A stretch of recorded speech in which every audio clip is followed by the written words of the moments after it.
Le projet du parc Perton et du parking mis en souterrain est d'une assez rare complexité. Il se trouve qu'on a rencontré un certain nombre de contrariétés. Ça veut dire qu'il y a des changements de règles, des changements de loi. Et au niveau fédéral, l'ISOS, qui est l'inventaire des sites et monuments historiques, mais aussi au niveau cantonal avec une nouvelle réglementation par rapport au patrimoine arboré, sans compter une intervention de Pronovieux-Duno qui demandait un autre classement de cette place Perton, nous a obligés à re-questionner le projet. L'idée, c'était de voir comment on peut transformer ces contrariétés en opportunités, qu'est-ce qu'on peut faire.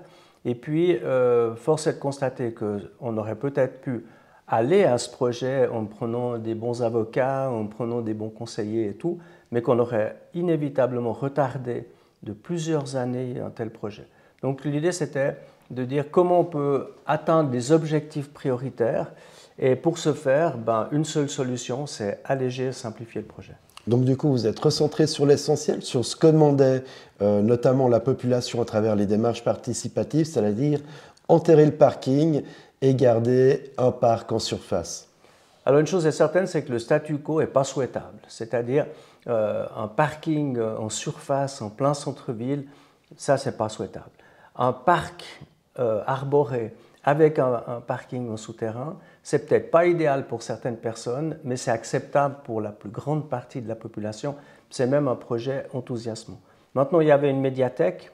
Bien sûr que c'est un projet qui est aussi très intéressant, mais on peut la faire ailleurs. L'idée, c'est de déplacer la médiathèque plutôt au Martinet, par exemple. Et puis, on avait une galerie commerciale, mais on a un grand questionnement sur l'évolution du chiffre d'affaires du commerce de détail.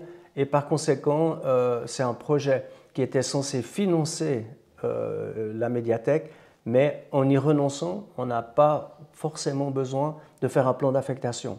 Ça veut dire qu'on n'est pas obligé de refaire un plan de quartier, parce que la zone actuelle pourrait, sous réserve de modification, être utilisée telle qu'elle pour faire à la fois le parc et le parking. Si on l'a bien compris, cette galerie commerciale devrait en partie financer cette médiathèque. Est-ce que c'était là le talon d'Achille de ce projet, cette galerie qui finalement, au vu du commerce, comme vous l'avez dit, n'a plus lieu d'être dans une ville moderne? Non, le talon d'Achille, c'est la durée d'un projet d'une telle complexité. C'est que les réalités du moment où on lance un projet de type démarche participative ou mandat d'études parallèles, on a un certain nombre d'éléments. Et puis, il se trouve simplement que quand on a terminé le processus, on s'aperçoit qu'il y a des paramètres qui ont changé. En l'occurrence, ce qui met en danger le projet sont les changements de réglementation au niveau fédéral et au niveau cantonal. Ce sont les principales causes de la remise en question du projet.